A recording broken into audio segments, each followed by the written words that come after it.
Ang hirap magpalaki ng bahay, guys. Maliit pa yung bahay mo, dinadown ka na. Paano? Magigiba na lang yan. Magigiba na lang yan. Susuko na yan. Susuko na yan. Magta-turn off na yan ng dashboard. Kasi dinadown ka na. Maliit ka pa nga eh. Mali pa nga yung bahay mo, dinadown ka na. Bakit ganun?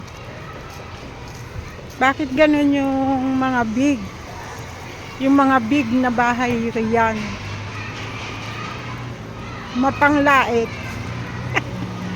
Mapanglait sa mga maliit na bahay. Okay guys.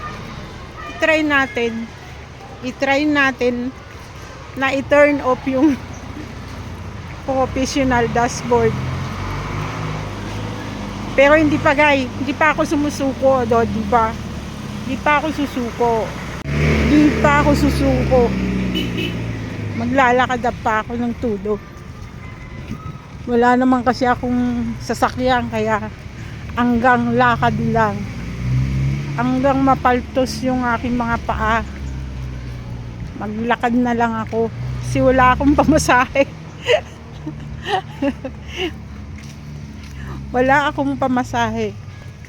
Siyempre, lakad pa mo, lakad. Hanggang makarating ka dun sa tuktok. Sa tuktok ng bundok. Lumakad ka, sige, lakad. Lakad kasi wala kang pamasahe, maliit ang bahay mo. Wala ka ng pamasahe, wala ka pang sasakyan. So sad guys. Siyempre ang pera mo piso lang. Piso lang ang pera. Kawawa, piso lang ang pera. Wow, ang ganda ng view. Matutuwa ka na lang sa ganda ng view. Siyempre yung mga dahon maganda.